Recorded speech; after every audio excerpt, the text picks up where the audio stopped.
All right, I want to welcome everybody. Good afternoon. I'm calling this meeting to order due to the challenges related to the ongoing COVID pandemic and health crisis. In-person attendance at today's meeting has been limited to the Commissioners, Port Authority staff that's required to be at the meeting, credentialed members of the media, and obviously we're subject to certain capacity restrictions. For all others, the meeting is being held virtually on the teleconference, and those meetings are also being live streamed at the Port Authority website. Today's public meeting will start with the Committee on Capital Planning, Execution, and Asset Management, which will be chaired by Vice Chair Linford, and we'll conclude the public portion of today's meeting with a public board meeting. Vice Chair? Thank you, Mr. Chairman. Today's meeting of the Committee on Capital Planning, Execution, and Asset Management is being held in public session in its entirety. At this point, I ask the Corporate Secretary to advise those present on the compensation of the committee and any commissioner recusals on the items before the committee. The Committee on Capital Planning, Execution, and Asset Management is composed of Commissioner Linford, the committee chair, Commissioner O'Toole, the committee vice chair, and Commissioners LaBarbera, Martinotti, and Rosado. All commissioners are participating, all committee members are participating today with the exception of Commissioner Rosado. In addition, Commissioners Cohen, Eve, Horowitz, McCabe, Menendez, and Richardson are also present. There are no recusals required with respect to the matters before the committee. I now call on our Chief Development Officer, Derek Utter, to review items regarding the redevelopment of Terminal 1 at John F. Kennedy International Airport and the authorization of Port Authority enabling infrastructure work to support the redevelopment efforts at JFK consistent with the 2017 to 2026 capital plan. Derek. Thank you, Vice Chairman, and good afternoon, Commissioners. I'm here today to seek board authorization to enter into a lease with New Terminal 1, a consortium of 3 financial partners, to build a new major terminal at JFK Airport. This would be a $9.5 billion investment with a B, financed entirely by private investors. 2.4 million square feet built on the sites of the current Terminal 1 and Terminal 2 and the vacant Terminal 3 site. This is the 4th and the largest development announced to deliver on the governor's vision to modernize JFK Airport for the 21st century.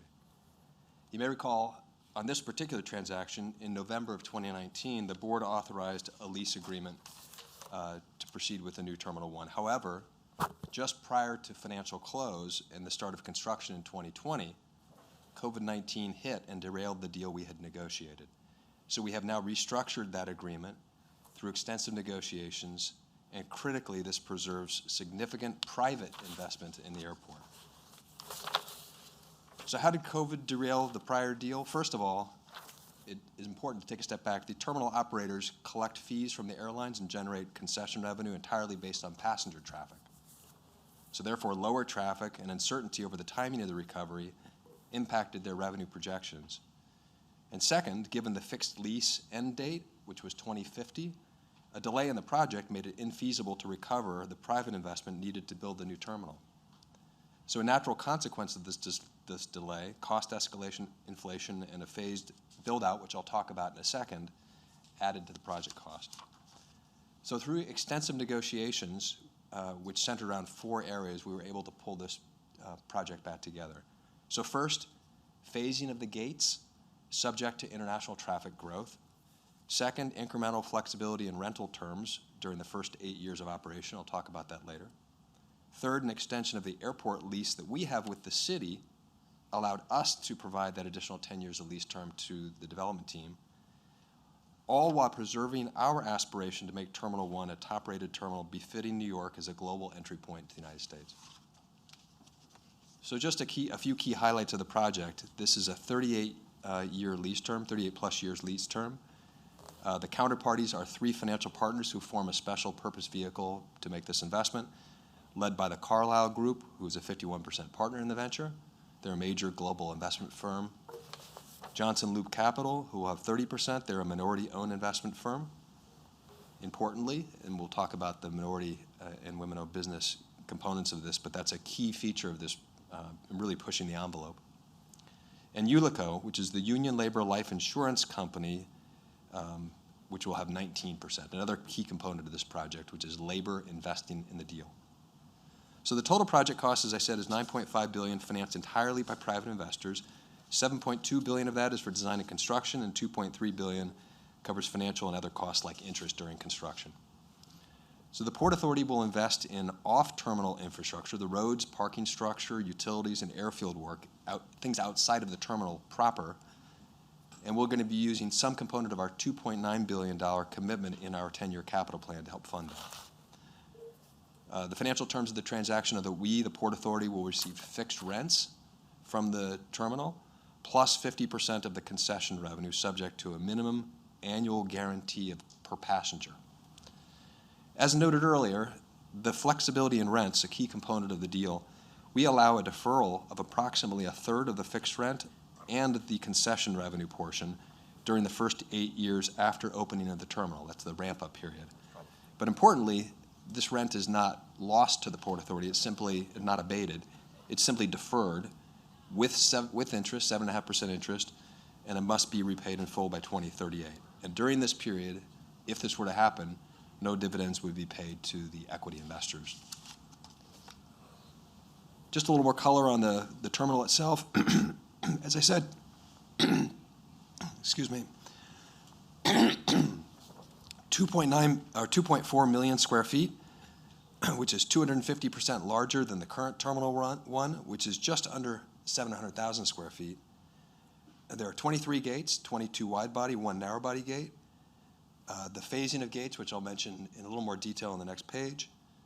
And importantly, the terminal will be built to a quality and with a sense of place in New York that I think this will be a really top-notch terminal. We're investing in the simplified roadways, which will impact both the pickup and the drop-off experience for the passengers. And there's been a real focus on sustainability technology and serving passengers with reduced mobility and special needs. Here's a high-level look at what the terminal looks like. The part in blue is what we call Phase A, the first phase, which will include 14 of the 23 gates. The part in the black is actually broken into 2 pieces. It's a little hard to see. The first piece, which is part of adjacent to Phase A, is called Phase B1. That will be 5 gates opened in about 2028.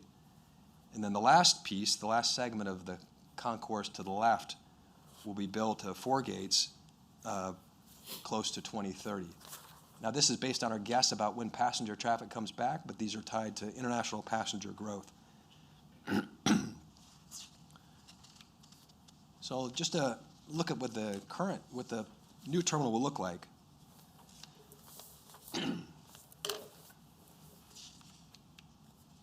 This is a view of the passenger area post security. This shows what the customs area looks like as you arrive from international flight, a dramatically expanded, light-filled, which will be really unique amongst our terminals today. This is what we call the meter greeter area, where you arrive and meet your loved ones after you land. And this is a picture of the baggage claim area. The iconic New York taxi from 30 years ago is an example of the type of public art that will be featured throughout the terminal. So the entire terminal would be inviting the passengers in a way that a transformation of this magnitude should be. Now, sustainability has been a key focus from the beginning of the transaction.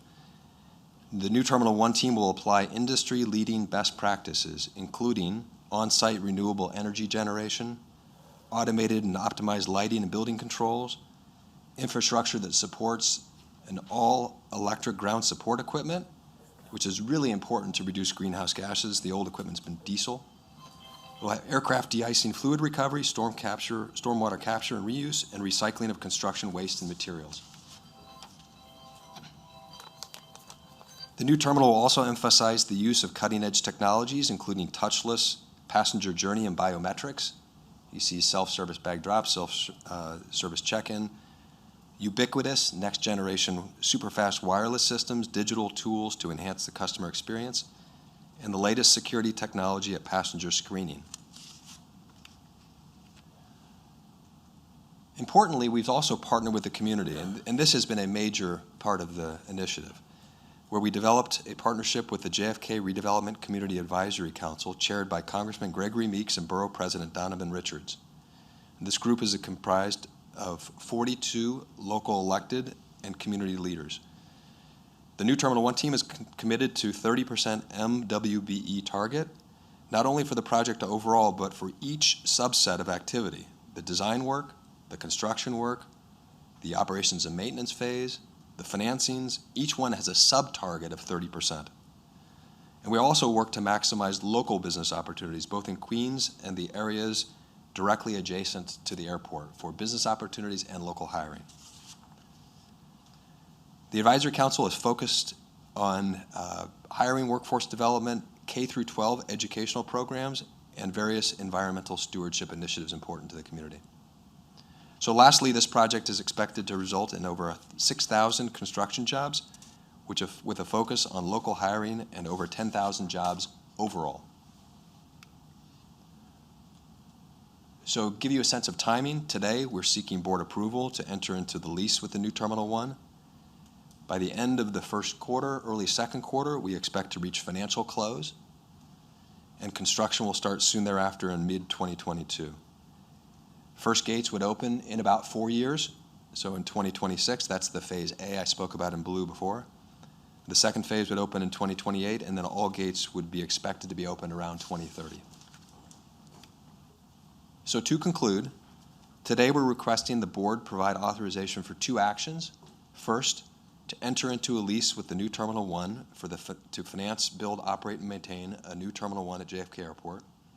To extend the existing lease with the TOGA Group, the Terminal 1 Group Association, which currently occupies Terminal 1, for approximately 3 years, so that it aligns with the opening of the new terminal. And then second, to authorize the full $2.9 billion in JFK redevelopment program funding for the Port Authority to spend on enabling infrastructure to support the project. And to date, you've authorized $1.2 billion through prior board actions. So this would unlock the remaining portion, the $1.66 billion, to support this program and other components of the program-wide work and contingency. So that concludes my remarks, and I'd be happy to answer any questions. Derek, good job. You've heard me say this at least a dozen, 2 dozen, 3 dozen times, but I do want to bring up one item and then ask one question. I want to commend all the parties for thinking through what special needs, elderly, disabled passengers confront and try to help them get from the front door to the gate, especially since their parents or their daughter or son cannot go to the gate anymore, which was the historic way you put those people on the plane or the gangway. And I assume there'll also be lactation stations for my daughter and our grandchildren, so Yes. I always ask about that. But the one question I thought it would be appropriate to raise, so it's out there for the public, is that there's one more major contingency outside of our control, and that is how the financial markets are responsive to this transaction. Because between Omicron, the Federal Reserve, I don't know what exogenous factors, I want it to be understood that it's not your fault if for some reason the bonds aren't sold. And you maybe want to talk a little bit about that contingency that we still have to meet. Sure. So this announcement would allow us to enter into a lease agreement. I mentioned that financial close would happen in the first quarter or second quarter. What happens between now and then is the consortium of financial investors is busy raising their debt financing through a group of banks and potentially bond offering, but through a group of banks. They're getting ratings and the like, and so they have to go through that process. They're also finishing their equity raise, so all the financing will come together over the next, call it three or 4 months, and that's an important part of what has to happen before we get to financial close. And this is not unusual. This is standard operating procedure. Correct. It's hard to finance something or tell people how much they should invest if they don't know what the project is all about and how it fits together. And so I commend you on putting together this sequential puzzle. Correct, yeah. Let me go on. Do any of the commissioners have questions for Derek regarding this item? Hearing none, may I please have a motion from a committee member who is not recused on this matter to move the item forward for consideration by the full board? So moved. May I have a second? May I have a second? Second, Thank you. second, Commissioner Martinotti. Thank you. Any objections? Hearing none, the motion is passed. This concludes today's meeting of the Committee on Capital Planning, Execution, and Asset Management, and I turn it back to our chairman. Thank you. Thank you, Vice Chair. Exogenous, relating to developing from external factors. Very good. Go to the head of the class. Gary and I just looked it up. I swear. I did too. Gary and I just looked it We up. looked at each other and we had to go to Google. Thank you, Vice Chair. Thank you, Dana. We heard you from your special place where you're at right now, and we wish you well, Dana and Brian.